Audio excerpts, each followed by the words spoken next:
Buenas tardes, doctor. Marcos. Ahorita está Edi Janete Cabral Araújo.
Vamos a dar más 2 minutos para que entren sus colegas.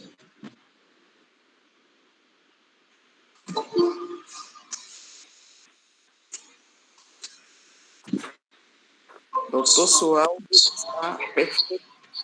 ¿Está bajo el audio? Está ótimo. Ótimo. Oh, qué maravilla. ¿Se escucha bien, doctor? Ok.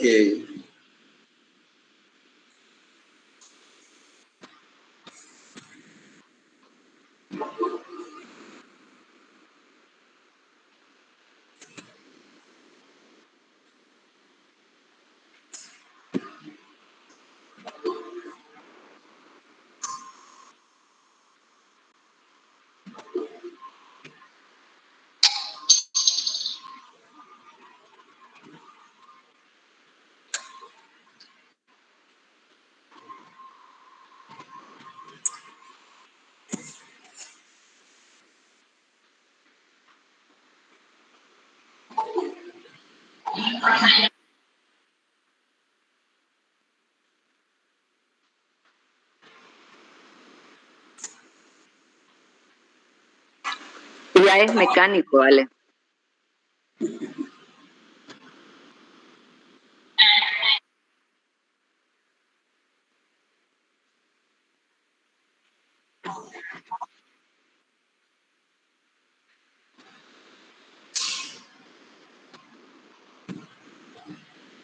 Jean, Joyce, Nine. Entonces da la orden, Ale, y ya que nadie más escriba.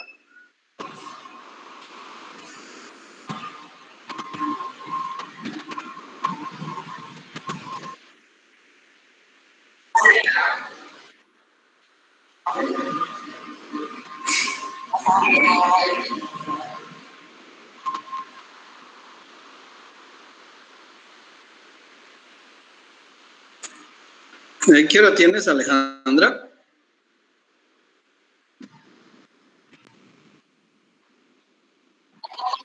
¿Qué hora tienes? Ya, vamos a dar 1 minuto más.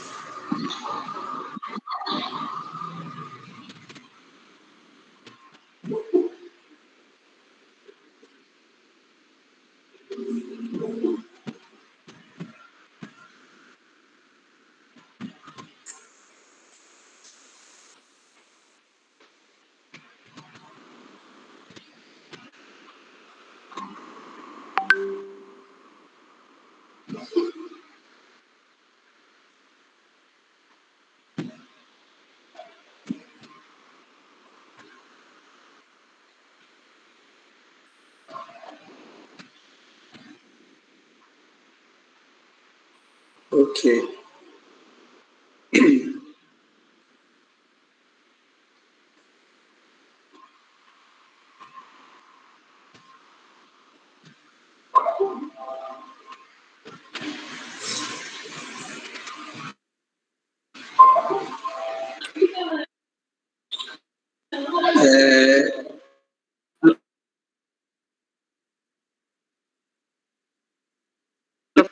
Sí, doctor. Entonces, comenzamos.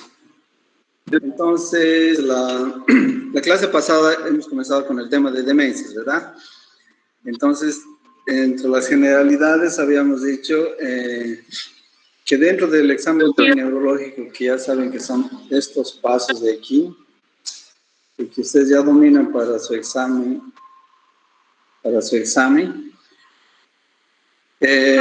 vamos a ir viendo las enfermedades de cada parte del examen neurológico. Ahora estamos fundamentalmente viendo las funciones cerebrales superiores. Una vez más, el examen neurológico tiene estas partes: funciones cerebrales superiores, pares craneales, sistema motor, sistema sensitivo, vestíbulo cerebeloso, signos meningios, columna vertebral, marcha y control de esfínteres. Este slide tienen que saber de memoria como el Padre Nuestro. Para que yo no me suicide, por favor, no se equivoquen cuando yo les pregunte cuáles son las partes del examen neurológico. Por favor, no se equivoquen. Van a hacer que me suicide si después de tanto repetir este slide no sabe. Bueno, entonces habíamos dicho también, si me suicido y revivo y ustedes se equivocan, ¿cuáles son las funciones cerebrales superiores? Prometo que me hago el harakiri de nuevo. Las funciones cerebrales superiores son la conciencia, la orientación, las memorias, lenguaje, praxia y gnosis. Entonces, las demencias fundamentalmente afectan las funciones cerebrales superiores, ¿no? Habíamos dicho que en el concepto de demencia hay que destacar algunas cosas, como es un síndrome adquirido, ¿no? De naturaleza orgánica, o sea, no psicológica, digamos así, que afecta las funciones cerebrales superiores, que tiene síntomas y signos psicopatológicos, y no se olviden que existe un deterioro del control emocional, del comportamiento social, familiar y laboral. Son cosas que ya habíamos dicho. No, las causas habíamos dicho que son diversas, no pueden afectar al cerebro de forma primaria o secundaria. Producen mucha discapacidad y dependencia. Tienen este gran impacto en pacientes familiares y cuidadores. Hay algunos factores de riesgo que no se pueden modificar, como la edad, los antecedentes familiares, el síndrome de Down y el sexo. Y hay otros que se pueden modificar, como la dieta, el ejercicio, el alcohol, la presión alta, diabetes, obesidad, alteraciones del colesterol, de triglicéridos, etc. Tabaquismo, alcoholismo, deficiencias nutricionales, trauma craneal, esas cosas podrían evitarse. Entonces, según habíamos visto también los criterios diagnósticos, esos criterios diagnósticos son en general... Doctor, va a disculpar, hay una colega que quiere Disculpar, no te entendí nada. Sí, hay unos colegas que quieren ingresar a la clase, doctor, va a disculpar. A ver, vamos a ver esas colegas, ¿quiénes son?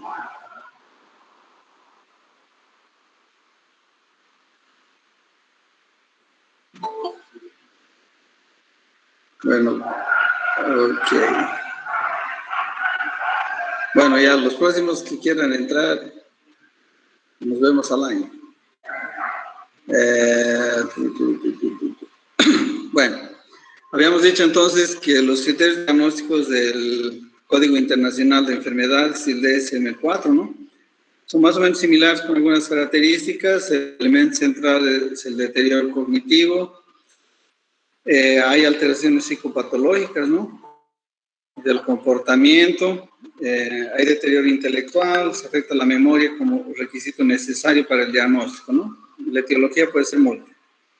Entonces, todas esas partes ya habíamos visto. Aquí están los criterios diagnósticos del Código Internacional de Enfermedades. Habíamos clasificado que puede ser una clasificación etiológica, clínica, evolutiva. Las causas de demencia también clasificarlas como degenerativas, en corticales, subcorticales y otras, en vasculares, hidrocefálicas y traumáticas. Aparte de las infecciosas, neoplásicas y tóxicas, endocrino-metabólicas y trastornos inflamatorios crónicos, ¿no? El diagnóstico está basado en la clínica.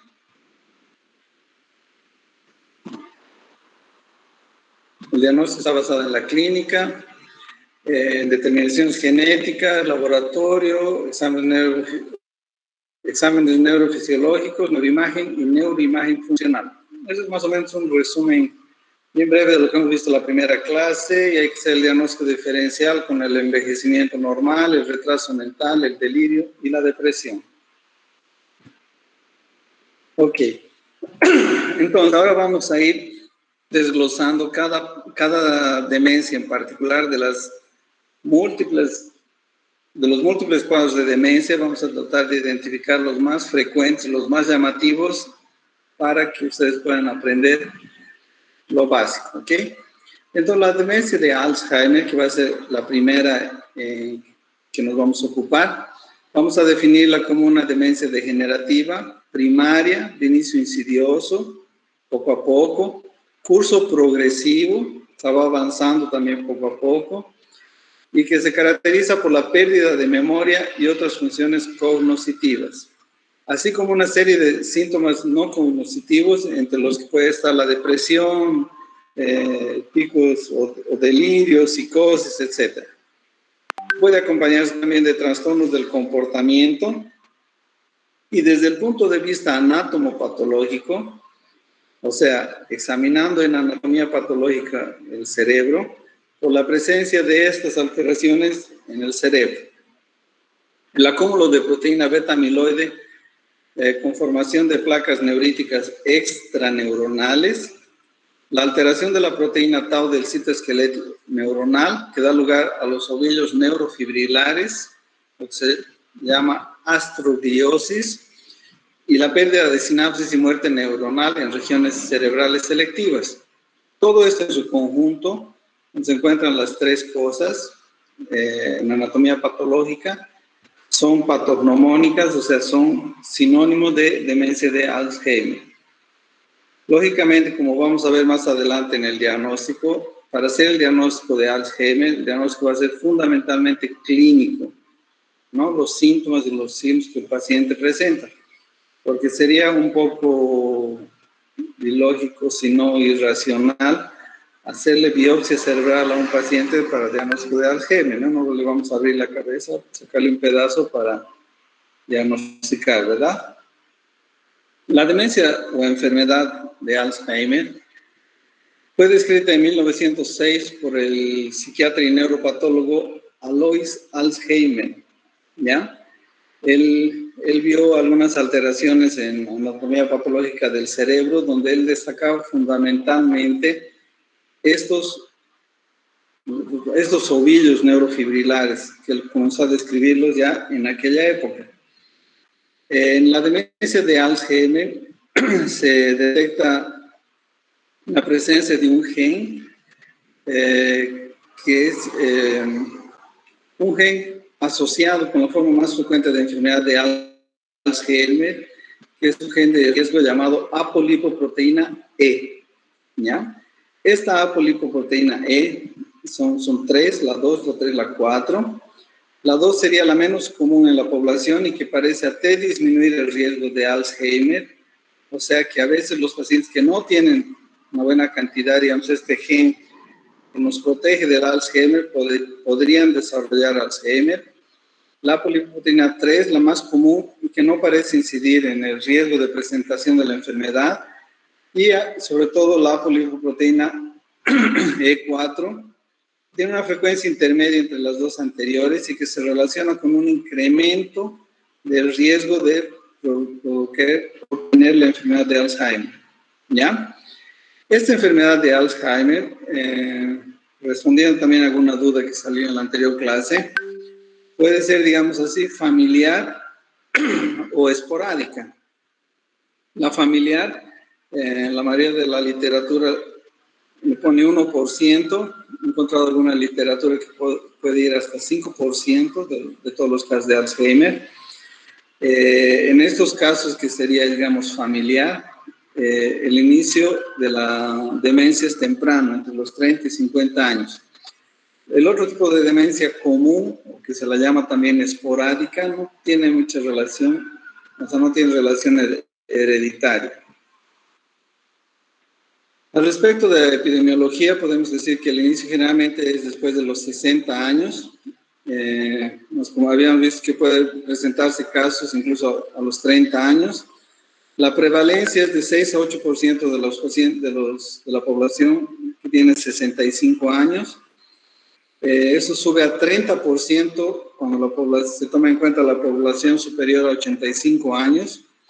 Y se han establecido 3 factores de riesgo bien establecidos, bien identificados para el desarrollo de esta enfermedad, que son la edad, a mayor edad, mayor riesgo, los antecedentes familiares, que pueden aumentar en 2 o 3 el riesgo de tener Alzheimer. Estamos hablando de la esporádica, porque la familiar, digamos, sería más alto. Y el síndrome de Down también se ha identificado como un factor de riesgo bien identificado para desarrollar esta enfermedad. Los factores dudosos, está el sexo femenino, está el sexo, siendo el femenino más frecuente, la enfermedad cerebrovascular, el trauma cráneoencefálico, el nivel educativo bajo y la depresión. Este nivel educativo bajo se está tomando muy en cuenta últimamente. La enfermedad de Alzheimer o demencia de Alzheimer, vamos a decir que es la causa más frecuente de síndrome demencial en el anciano. Quiere decir que si estamos frente a un paciente de la tercera edad que tiene síntomas de demencia, debemos pensar siempre en primer lugar por frecuencia en la enfermedad de Alzheimer. ¿Okay? Esta enfermedad tiene una fase silente o preclínica, donde comenzaría el daño cerebral, puede llevar varios años, hasta décadas, y generalmente es asintomática. O puede presentar algunos cambios no muy significativos de disminución de la memoria, por ejemplo. Luego viene la fase clínica, donde aparecen los primeros síntomas, como la alteración de la memoria y otras alteraciones cognitivas. La fase demencial, en que ya los síntomas son francamente obvios. Tenemos una media de inicio de los síntomas hasta el diagnóstico de 2 a 3 años. Y una media de inicio de la enfermedad hasta la muerte de 8 a 10 años. Algunos otros estudios muestran que puede ir hasta los 12, 14 años. Hay que considerar mucho la edad del comienzo de la enfermedad, ¿no? La edad de comienzo de los síntomas, sobre todo. Si es mayor o menor a 65 años. Y la presencia o no de agregación familiar. O sea, si existen más de 2 familiares en primer grado que hayan padecido o que estén padeciendo la enfermedad de Alzheimer. Por ejemplo, el papá y un hermano, por ejemplo, ¿no? La forma más frecuente de Alzheimer es la de inicio tardío, sin agregación familiar. Significa que el paciente que no tiene antecedentes en la familia de Alzheimer puede presentar Alzheimer normal, sin problema. ¿Ok? Seguida de la de inicio tardío con agregación familiar. O sea, sigue siendo esporádica, más hay algún antecedente familiar.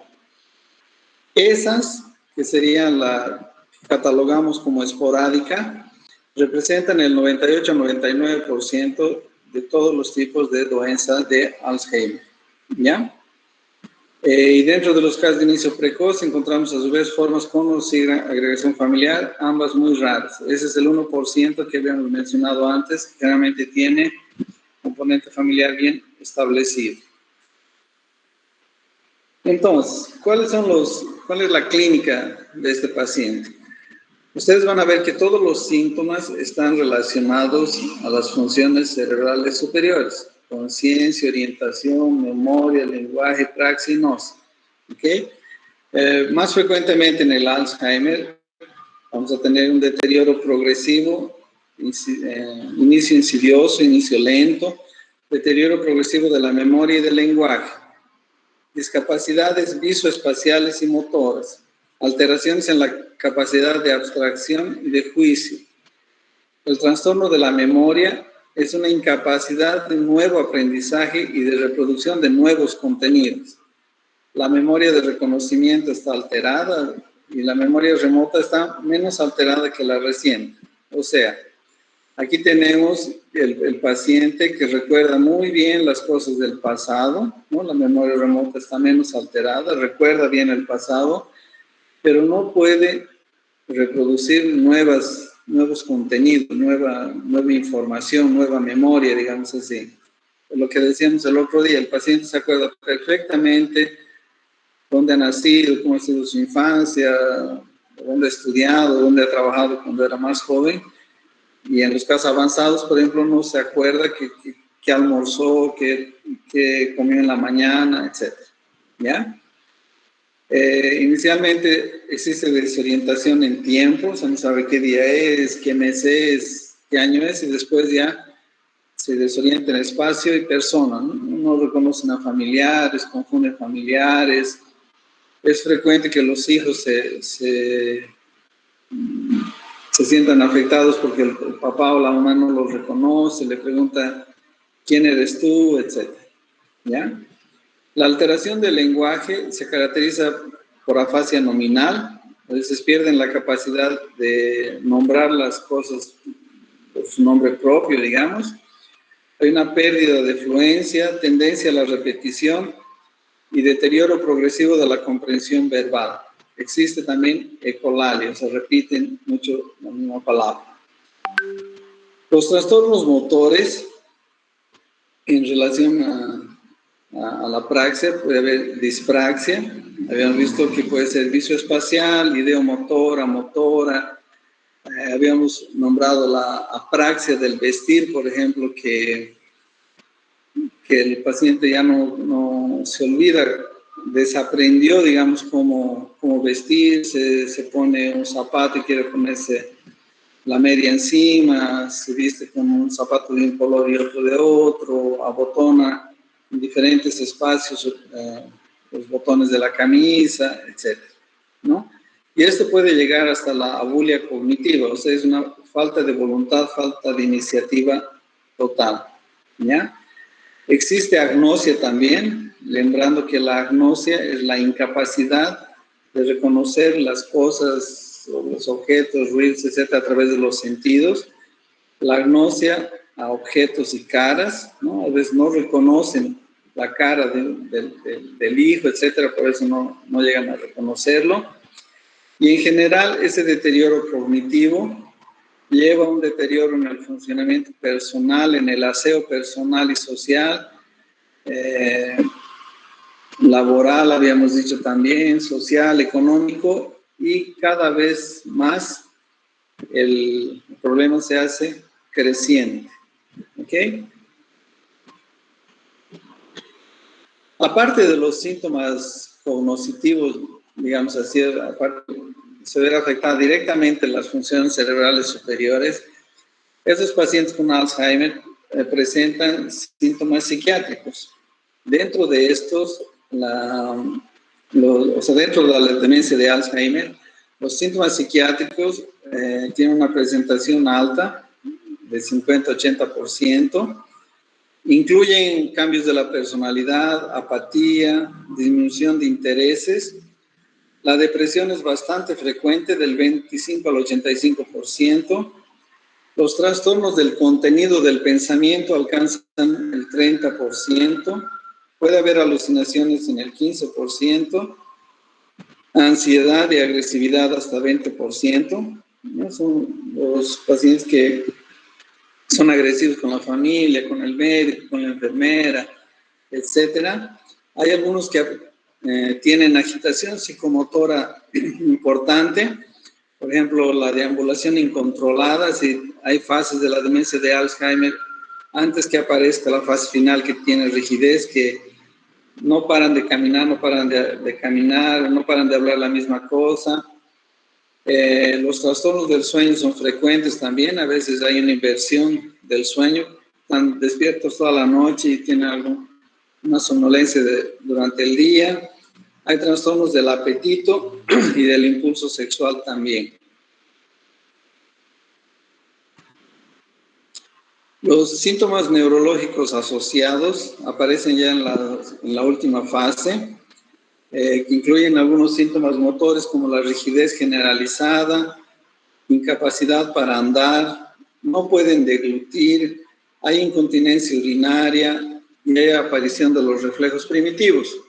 Los reflejos primitivos, para que ustedes se acuerden, que ya han visto hasta pediatría, son el reflejo de prensión y el de succión, ¿no? El de prensión, ustedes saben que es que se estimula la palma de la mano apretándola o haciéndole un roce y el paciente prende nuestro dedo, nuestra mano, y el de succión es estimular la región meconiana para provocar la succión.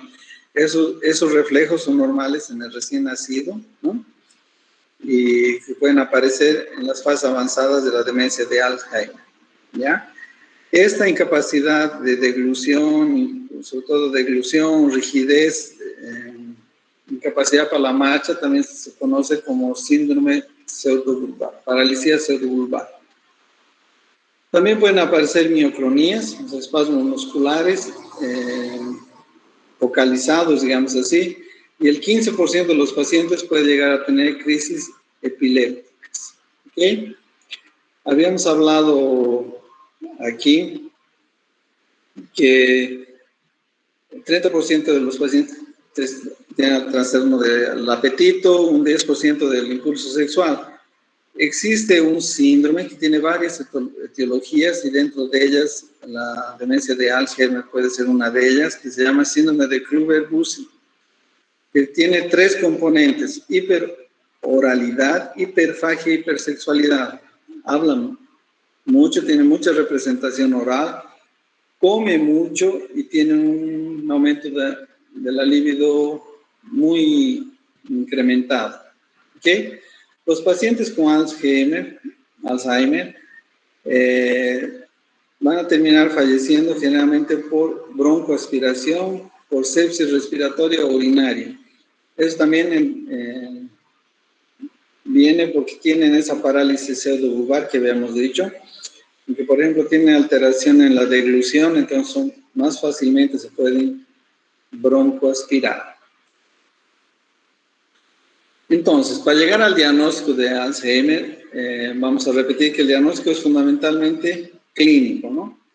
Clínico epidemiológico, ¿no? Habíamos dicho que es la más frecuente dentro de las demencias. Nos orientará la edad de inicio, la progresión de la enfermedad, el deterioro cognitivo y los síntomas psiquiátricos, ¿no? Obviamente el diagnóstico definitivo, como habíamos dicho al principio, exige confirmación anatomopatológica. O sea, para confirmar 100% que fue Alzheimer, tendríamos que hacer o una biopsia o una necropsia en ese paciente, pero es un poco inviable, digamos, eso, ¿verdad? Porque la cantidad de pacientes con Alzheimer es muy importante y hasta donde yo tengo mis conocimientos, nunca se le hace a un paciente una biopsia para confirmar el diagnóstico de Alzheimer, ¿no? Y debemos seguir también los criterios diagnósticos del DSM-4 que habíamos hablado el anterior, del manual de enfermedades mentales, ¿no? Entonces, lo que me interesaría a mí es que aprendan más esta parte que es más general de lo que es la demencia de Alzheimer, ¿verdad? Pero les voy a mencionar aquí los criterios del DSM-4, ¿ok? Esto si no hay como no digamos, no se lo puede interpretar, se lo tendría que memorizar, pero tiene relación con lo que les había dicho la parte general de los anteriores slides. Entonces, los criterios del DSM-4 para demencia de Alzheimer son el desarrollo de deficiencia cognitiva múltiple manifestada por alteración de la memoria, habíamos dicho que no pueden aprender nueva información y evocar la ya aprendida, y una alteración cognitiva que sea afasia, apraxia o agnosia, ¿no? Entonces, vean cómo nosotros seguimos en funciones cerebrales superiores, ¿no? Lenguaje, praxia y gnosia. ¿Ok? Y aparte de eso, alteración de funciones ejecutivas. Estas alteraciones previas representan un deterioro con respecto a las capacidades previas del paciente y producen dificultad ocupacional y social y familiar. Esto quiere decir que esta presentación de estos síntomas son nuevos, digamos, en relación a un estado previo del paciente. Es como habíamos dicho que debemos diferenciar, por ejemplo, del retardo mental. Porque si tenemos un paciente con retardo mental que tiene alteración de la memoria, tiene afasia, tiene agnosia dentro de sus síntomas, pero ha tenido eso siempre, no lo vamos a catalogar como Alzheimer cuando él llegue a una edad de 60 años, por ejemplo. Él va a seguir siendo paciente con retardo mental. ¿Ok? Entonces, estas alteraciones son en relación a un estado previo, un estado que no era así, el paciente no era así y ahora tiene esas alteraciones cognitivas, alteración de la memoria, afasia, apraxia, no. ¿Ya? La evolución se caracteriza por instauración gradual, o sea, poco a poco, y el deterioro es continuo, es progresiva la enfermedad. ¿Ya? Ahora, en relación a este segundo punto, se dice que estas alteraciones, A1 y A2 que se llaman,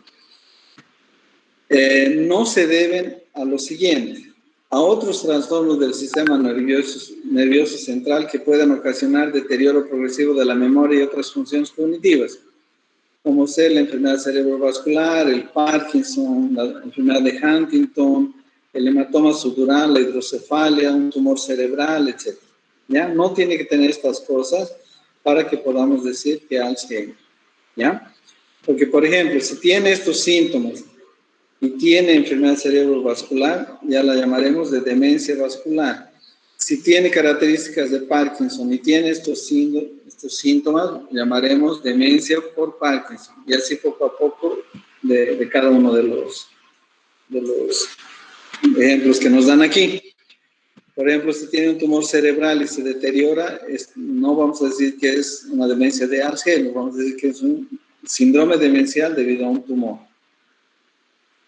Entonces, existen trastornos sistémicos que pueden ocasionar demencia, ¿no? Entonces, tampoco tiene que haber hipotiroidismo, deficiencia de vitamina B12, de ácido fólico, de niacina, hipercalcemia, neurosífilis, el complejo demencia-SIDA. O sea, si tiene, por ejemplo, SIDA y tiene síntomas demenciales, ya estaríamos hablando del complejo demencia-SIDA, ¿no es cierto? Ya no de Alzheimer. No debe deberse también a intoxicaciones, ¿verdad?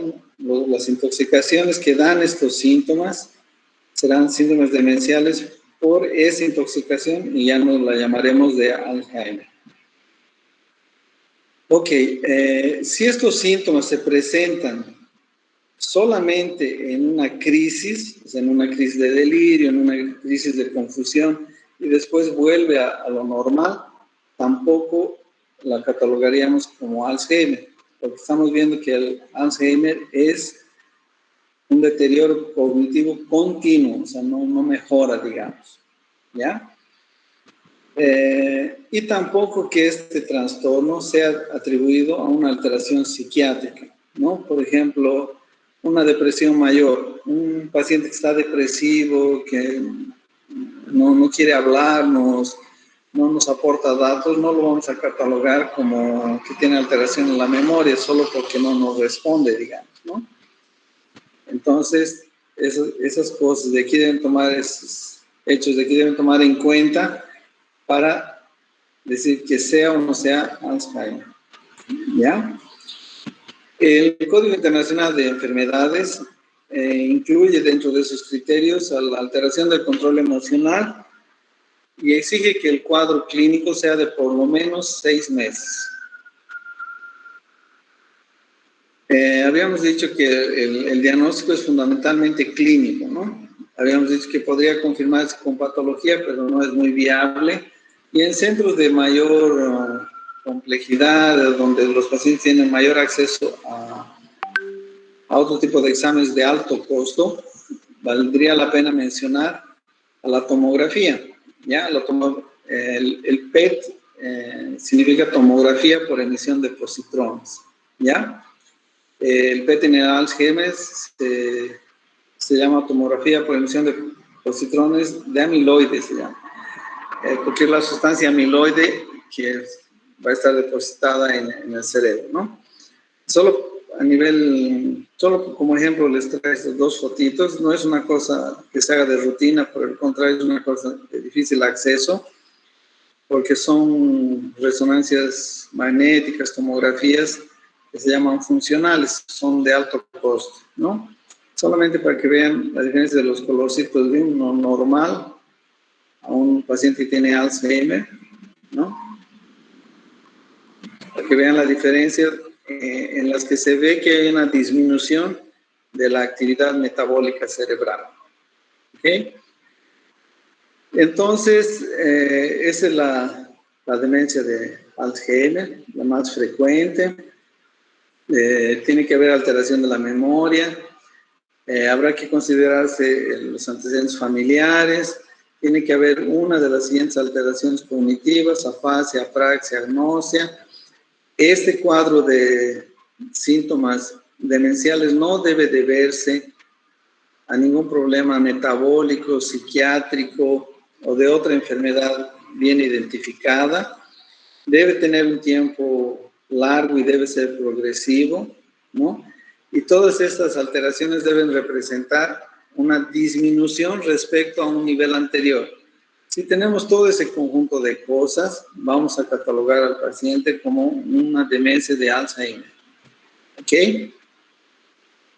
Van a ver durante el aula que la parte de tratamiento la vamos a dejar para la parte de demencias 3. O sea, no se preocupen en relación al tratamiento por ahora.